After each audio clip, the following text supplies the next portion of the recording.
Side का पूरा side पे चला गया था, मुझे कुछ दिखाई नहीं दे रहा था, कोई वाइट मुझे गिल्टी फील हो रहा था कि मैं अंधी हो गई। और हमेशा के साथ प्रोफेसी की देख रहा एक जादू की वजह से आपकी लेफ्ट आंख के अंदर कोई दिक्कत है, वो आंख के पीछे नहीं, लेकिन इस बेले के बिल्कुल पीछे, लेकिन पीछे का मतलब वो सिर में, वो ब्रेन में नहीं। परमेश्वर का आपको छूना चाहता है और छू रहे हैं। ये जो ब्लैक वाला हिस्सा था ये सेंटर में अपने आप ही आ गया और इसकी और रोशनी भी धीरे-धीरे टोटली कंप्लीट हो गई। सबको जय मसीह की। मेरा नाम ज्योति है, मैं पठानकोट की रहने वाली हूँ। मैं आज आपको अपने जीवन की बहुत बड़ी टेस्टिमनी बताने जा रही हूँ, किस तरह परमेश्वर ने मेरी आँखों की रोशनी वापस करके मुझे एक नया जीवन दिया है। पहले हम महाराष्ट्र में रहते थे, नागपुर में, वहाँ मेरे पापा आर्मी में जॉब करते थे। और उसके बाद हमने 2003 में पठानकोट में मकान ख़रीदा। हम बहुत अच्छी से वहाँ पर रह रहे थे, बट 2004 में हमने छत पर कपड़े डाले हुए थे सूखने के लिए। वहाँ से मेरे कपड़े किसी ने उठाए और उस पर जादू टोना किया। तो हमने सोचा अभी इसका क्या कर सकते हैं, क्योंकि हम तो विश्वास जादू टोना भी इतना करते नहीं थे। तो मैंने उठाया, डस्टबिन में डाल दिया और तब से ही मैं बीमार रहना शुरू हुई। मेरे सिर में बहुत ज़्यादा दर्द होती थी, बट धीरे धीरे जैसे जैसे टाइम पीरियड बढ़ता जा रहा था मैं और ज़्यादा बीमार रहने लगी। मेरे सिर में बहुत ज़्यादा दर्द होती थी। मैं 24 आवर अपने सर को दुपट्टे से बांध कर रखती थी। एवरी डे मैं डिस्प्रिन या फिर पेन किलर लेती थी। कभी कभी तो मैं दिन में 2 बार भी लेती थी। तो ऐसे ही मेरी लाइफ चलती रही। धीरे धीरे मैं ज़्यादा सफ़र नहीं कर पाती थी। गर्मी में मेरी कंडीशन बहुत ज़्यादा ख़राब होती थी। अगर गर्मी में ऐसा होता था जैसे मेरे सिर में ना आग जल रही है। सर्दियों में मेरी कंडीशन ऐसी होती थी कि मैं 2-2 कैप डाल कर रखती थी, तो भी मुझे अपने सर में ठंडक महसूस होती थी। तो मैं गर्म पानी करती थी बहुत ज़्यादा और उससे अपना सिर को धोने लगती थी। और उसके बाद मैं सर्द गर्म हो जाता था, फिर भी मैं बीमार हो जाती थी। मतलब कोई भी मौसम, अगर सर्दी है तो भी मेरे सर में दर्द है, अगर गर्मी है तो भी मेरे सर में ही दर्द रहती थी। जब मैं स्टडी कर रही थी तो मेरी स्टडी पर भी इसका बहुत ज़्यादा इफेक्ट पड़ा, क्योंकि मैं जब पढ़ती थी तो मैं ज़्यादा देर बुक्स पढ़ नहीं पाती थी, मेरे सिर में दर्द होने शुरू हो जाती थी। और मैं जितनी मेहनत में करती थी उसका मुझे रिज़ल्ट नहीं मिलता था। तो मैं अब निराश तो रहती थी, पर एक था बस ये दुनियादारी में ये चल रहा था कि बस इसने एजुकेशन कंप्लीट की है, बट जो मेरा फोकस था कि मेरे इतने % आने चाहिए वो नहीं आते थे। तो पापा बोलते कोई बात नहीं, चलो टेंशन मत लो, हो जाएगा। ऐसे धीरे धीरे मैंने अपनी इसी मुश्किलों के दौरान मैंने अपनी MA कंप्लीट की और MA की, मैंने BEd की। उसके बाद एज अ टीचर स्कूल में मैंने जॉब की। तो वहाँ पर भी मुझे बहुत परेशानियाँ आती थी, जैसे बच्चों की कॉपीज़ चेक करनी होती थी। तो मेरे को सिर में दर्द शुरू हो जाता था, इसकी वजह से कभी मैं बीमार रहती थी तो मैं छुट्टियाँ करनी पड़ती थी। और टीचर छुट्टी मंथ में 1 ही छुट्टी कर सकते थे, बट ये मेरी बीमारी की वजह से मुझे 1 से ज़्यादा करनी पड़ती थी। तो वो बच्चों का सिलेबस पीछे छूट जाता था। फिर प्रिंसिपल मैम बोलते थे कि आप छुट्टी मत किया करो। तो मैं उनको बताती थी कि मैं छुट्टी करने का रीज़न मेरा यही है कि मैं बीमार हो जाती हूँ, सिर में दर्द होती है। तो मैम बोलते थे आप किसी अच्छे डॉक्टर को दिखाओ। तो मैंने बोला मैं दिखाती हूँ, हर जगह मैंने 20 से 25 डॉक्टर को दिखाया। 2004 से लेकर अब तक मैं 2018 तक मैं डॉक्टर्स के पास ही घूमी हूँ। बट मैंने इतना घूमी हूँ, मेडिसिन खाई। मेडिसिन एक नशे की तरह मेरी बॉडी में काम करती थी। जैसे मैं 2-3 घंटे मेरे आराम से निकल जाते थे, पर उसके बाद वही पुरानी कंडीशन आ जानी, दर्द होनी शुरू हो जानी। तो फिर मेरे को लग गया था कि अभी ये मेडिसिन वाला काम नहीं है। जब मैं रात को सोती थी तो मुझे सपने में वो दुष्ट आत्मा आकर डराता था और मुझे अपना दूध पिलाता था, एक लेडीज़ के रूप में आता था। और जब मैं अपने पेरेंट्स को ऐसे सपने में ही आवाज़ लगाती थी उठाने के लिए, तो वो मेरे गले को दबाता था, मेरे गले से आवाज़ बिल्कुल नहीं निकलती थी। और जब मैं मतलब आधी रात को उठकर बैठ जाती थी, मुझे इतना ज़्यादा डर लगता था। इसके साथ साथ हमारे घर में भी बहुत सारे अटैक्स होने लगे। हमारे घर पर खून के छींटे पड़ते थे, कभी पानी के छींटे पड़ते थे। फिर हमारे घर में जब हम सुबह उठते थे गंदगी पड़ी होती थी, तो हम बोलते थे यहाँ तो कोई जानवर भी नहीं है, तो यहाँ कहाँ क्या, जैसे बाथरूम के अंदर, रूम के अंदर। तो हमने बोला बाहर तो हो सकता कोई जानवर की हो या कुछ भी। जब हम देखते हैं रूम के अंदर है, दीवारों पर है, तो यहाँ तो कोई जानवर नहीं आ सकता है। फिर हमें धीरे धीरे रियलाइज़ होने लगा कि ये कोई शैतानी काम हो रहे हैं हमारे जीवन में। जब मुझे मेडिसिन से आराम नहीं मिला तो हमने बाबाओं के पीछे घूमना शुरू कर दिया। जो भी हमें कहीं बताते थे कि वहाँ पे कोई बाबा है, आप वहाँ जाकर देखो। ऐसे बहुत जगह हम घूमे थे। फिर हम एक जगह है हिमाचल में गए थे, तो वहाँ हम पूरी फैमिली गए हुए थे। तो मेरी सिस्टर में वो शैतान जाहिर हुआ था और उसने सारा कुछ बताया कि कैसे मेरे कपड़ों पर मिसयूज़ करके मेरी मतलब ज़िंदगी ख़राब की है उसने।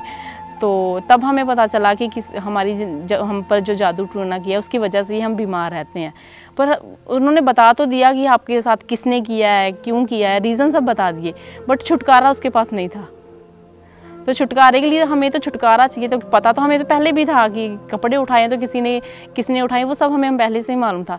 हमने बोला हमें ये सब पता है, हमें बस ये बता दो कि हम ठीक होने के लिए क्या करें।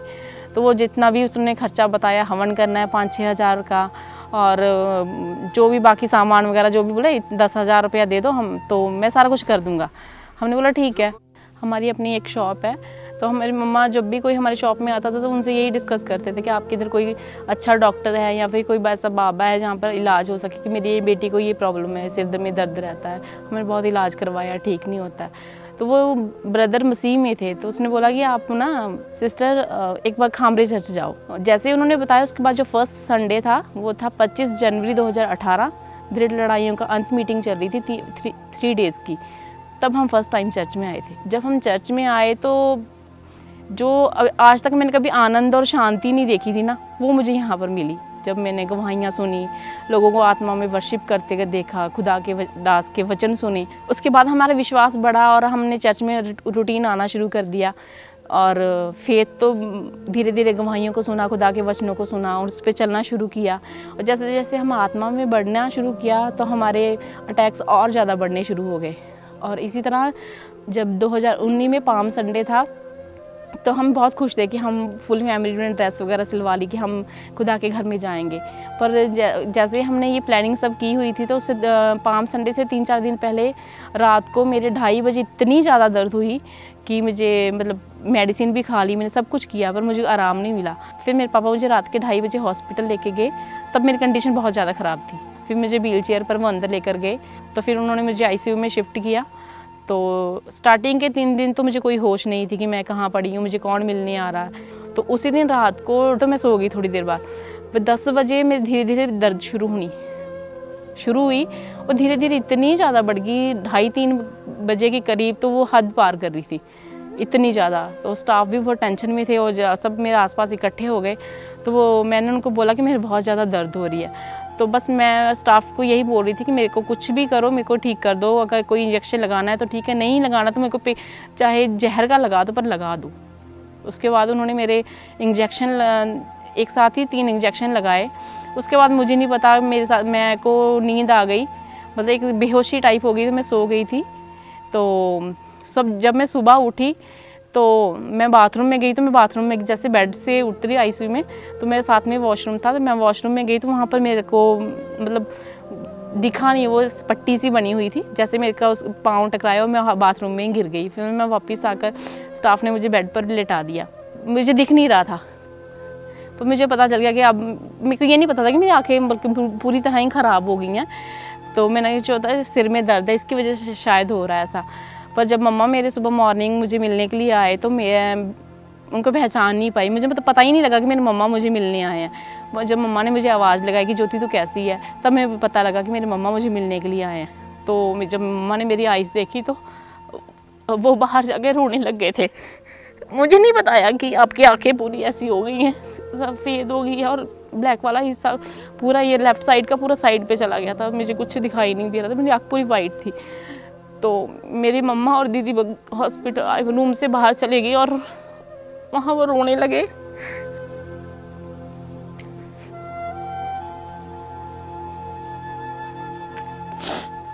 उन्होंने मुझे नहीं बताया था कि आपकी कंडीशन इतनी ज़्यादा ख़राब है, पर मुझे कुछ दिखाई नहीं दे रहा था। जब मॉर्निंग में 8:30-9 बजे डॉक्टर का राउंड होता था, वो डॉक्टर सबसे पूछते हैं कि आप कैसा है, आप कैसा फील कर रहे हो। मैं डॉक्टर को पहचान नहीं पाई, मैंने बोला मुझे कुछ भी दिखाई नहीं दे रहा है। तो मैं बिल्कुल ब्लाइंड हो चुकी थी। उन्होंने मेरे को ट्रीटमेंट तो किया पर मेरे को कुछ भी उससे फ़र्क नहीं पड़ा था। मेरी आँखों की रोशनी बिल्कुल जा चुकी थी, धुंधलापन था एकदम। मुझे ऐसा लगता था कि मेरे सामने कोई खड़ा है, बट बाय फेस मैं आँखों की रोशनी के द्वारा या आँखों से देखकर उन्हें पहचान नहीं पाती थी, क्योंकि मुझे दिखता बिल्कुल नहीं था। तो मैंने डॉक्टर्स को बोला कि मतलब ये आपकी वजह से हुआ, जाओ आपने मुझे रात को इंजेक्शन वगैरह दिए हैं। तो डॉक्टर ने बोला कि नहीं, ये हमारी वजह से नहीं हुआ है, जो आपके सर में दर्द हो रही थी बहुत ज़्यादा, जो रात को दर्द हो रही थी उसकी वजह से हुआ है। इतना शुक्र करो आपकी क्योंकि आपको धुंधला तो दिखाई दे रहा है, नहीं तो कई लोग तो ऐसे होते हैं जिनकी टोटली आँखें रोशनी चली जाती है। तो मैं सारा ब्लेम उन पर लगा रही थी। मैंने बोला कि नहीं, मैं घर से तो ठीक ठाक आई थी, मेरे सर में दर्द था, मेरी आँखों की रोशनी तो बिल्कुल ठीक थी। ऐसे करते करते मैं वहाँ पे हॉस्पिटल में 17 दिन रुकी। तो वो बोल रहे थे कि आप कहीं और, हमारे पास कोई ब्रेन का स्पेशलिस्ट नहीं है, कोई आइज़ का बहुत ज़्यादा स्पेशलिस्ट नहीं है, आप वहाँ दिखाओ कि आपका इलाज टाइम पर हो जाए, ऐसा ना हो कि आपकी रोशनी हमेशा के लिए चले जाए और फिर वापस ही ना आए, क्योंकि टाइम पीरियड अगर ज़्यादा हो जाएगा। तो फिर हमने वहाँ से, मेरी मम्मा ने बोला ठीक है हमें डिस्चार्ज कर दो। तो हमने 17 दिन एडमिट रही, उसके बाद मैंने डिस्चार्ज लिया, घर आ गए। घर आने के बाद किसी रिलेटिव से आसपास से पूछा कि कौन बहुत अच्छा स्पेशलिस्ट है जहाँ कहाँ हम अपनी बेटी को लेकर जाएं। तो इस 2 दिन के दौरान जो लोग मुझसे मिलने आते थे, आसपास के रिलेटिव या रिश्तेदार, वो जब हमारे घर में मेरा हाल पूछने आते थे तो मेरी आंखों की तरफ देखते थे, तो क्योंकि मैं उनको पहचान नहीं पाती थी तो वो हमेशा मेरी आंखों की तरफ ऐसे देखते थे। मुझे लगता था कि अपने आप में शर्मिंदगी फ़ील हो रही थी कि मैं, मतलब मुझे गिल्टी फील हो रहा था कि मैं अंधी हो गई हूँ। बाहर जाके वो जब बातें कर रहे थे कि उनकी बोल रहे थे कि उनकी बेटी को बिल्कुल दिखाई नहीं देता, वो तो अंधी हो गई है। तो मुझे बहुत बुरा लगता था। फिर उसके बाद जब मुझे कोई मिलने आता था तो मैं अपना डोर बंद कर देती थी। मेरे मम्मा से बातचीत करके वो चले जाते थे, मैं नहीं उनसे मिलती थी। उसके बाद फिर हम अमृतसर में हॉस्पिटल में एडमिट हुए, वहाँ पर मैं 16 दिन रही, पर मेरी कंडीशन वैसी की वैसी थी, कुछ फ़र्क नहीं पड़ा था मुझे। 12 मई को जब मैं हॉस्पिटल में थी तो मेरे मम्मा ने मुझे फ़ोन पर मीटिंग लगा कर दी और मैंने उसे सुनना शुरू किया, क्योंकि मैं तो देख नहीं सकती थी। तो मेरे मम्मा ने मुझे मीटिंग लगा कर दी और मैंने हेडफोन लगा कर सुनना शुरू किया। डॉक्टर मुझे डांटने लगे कि आपकी आइज़ की प्रॉब्लम है और आपने इतना शोर वगैरह नहीं सुनना है, आप फ़ोन बंद कर दो। तो मैंने हेडफोन लगाकर, क्योंकि मैं छुटकारा चाहती थी और मुझे पता था कि परमेश्वर तू ही छुटकारा देने वाला है, तो मैंने हेडफोन लगाया और अपने फेस को ऐसे कवर किया जैसे मैं सो रही हूँ। डॉक्टर को ऐसा लगे, स्टाफ को कि सो रही है, तो मैंने फेस पर कवर करके हेडफोन लगाकर मीटिंग को सुनती रही। और परमेश्वर के दास पर प्रोफेसी की कि एक बहन को देख रहा हूँ कि उन पर जादू टूना किया है, उसकी वजह से उनकी लेफ़्ट आइज़ का जो ब्लैक वाला डेला होता है उस पर पूरा उसका असर पड़ा है। एक सिस्टर को मैं देख रहा हूँ, एक जादू की वजह से आपकी लेफ्ट आंख के अंदर कोई दिक्कत है, वो आंख के पीछे नहीं, लेकिन इस डेले के बिल्कुल पीछे। लेकिन पीछे का मतलब वो सिर में, वो ब्रेन में नहीं। परमेश्वर का आत्मा आपको छूना चाहता है और छू रहा है। आप एक सिस्टर हैं, आप इस वजह से परेशान हैं, लेकिन परमेश्वर का आत्मा आपको टच कर रहा है। अभी यीशु मसीह के नाम में आप चंगी हो चुके हैं। तो वो मैंने अपने लिए बाय फेथ रिसीव किया। तो मेरे को परमेश्वर के आत्मा ने हॉस्पिटल में टच किया। मैं जान गई थी कि परमेश्वर ने मेरे लिए बात की है, मुझसे बात की है। तो मैंने डॉक्टर को बोला मुझे डिस्चार्ज कर दो, तो डॉक्टर डिस्चार्ज नहीं कर रहे थे क्योंकि मेरी कंडीशन ज़्यादा ख़राब थी। तो वो बोल रहे थे कि आप रिटर्न में लिख कर दे दो, तो मैंने साइन कर दिया, उन्होंने प्रिंट आउट करके मैंने साइन कर दिए। डिस्चार्ज लेकर मैं घर में आ गई, पर मेरे को फेथ था कि अब मेरी हीलिंग शुरू है, मैं दवाई नहीं खानी। मैंने मेडिसिन खानी बंद कर दी जब मैंने डिस्चार्ज लिया। उसके बाद धीरे धीरे मेरी आंखों की ये जो ब्लैक वाला हिस्सा था ये सेंटर में अपने आप ही आ गया और इसकी रोशनी भी धीरे धीरे टोटली कंप्लीट हो गई। अभी मेरा सिर का दर्द बिल्कुल ठीक हो चुका है, मेरी आंखों की रोशनी वापस आ चुकी है और मैं सारे काम खुद करती हूँ और मैं बहुत खुश हूँ इस चीज़ के लिए कि खुदा ने मुझे छुटकारा दिया। और प्रोफेसी के बाद मेरी हीलिंग शुरू हो गई थी और उसके बाद जो भी हमारे घर में शैतानी अटैक होते थे मेरे जीवन में, जहाँ मुझे सपने में दुष्ट आत्मा तंग करता था, हमारे घर में खून के छींटे पड़ते थे, वो सब अब बिल्कुल नहीं होते हैं, कुछ भी ऐसा नहीं होता है और मैं बिल्कुल चैन की नींद सोती हूँ आराम से। मैं दूसरों को यही कहना चाहती हूँ कि जिस तरह परमेश्वर ने इजराइलियों को छुड़ाने के लिए मूसा को चुना था, उसी तरह परमेश्वर ने हमें हमारे बंधनों से छुटकारा देने के लिए अपने दास प्रेरित अंकुल यूसुफ नरूला जी को चुना है।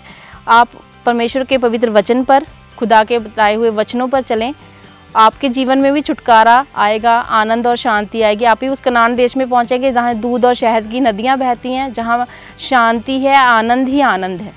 मैं इस छुटकारे के लिए प्रभु यीशु मसीह का और खुदा के दास प्रेरित अंकुल यूसुफ नरूला जी का दिल से धन्यवाद करती हूँ। सबको जय मसीह की। परमेश्वर के दास के द्वारा टीचिंग्स को सुनने के लिए, अनाउंसमेंट्स और अपडेट्स को जानने के लिए आप हमारे YouTube चैनल को सब्सक्राइब करें और साथ में बेल आइकन को दबाएं ताकि जब भी कोई नई अपडेट हो तो आप सबसे पहले जान सकें।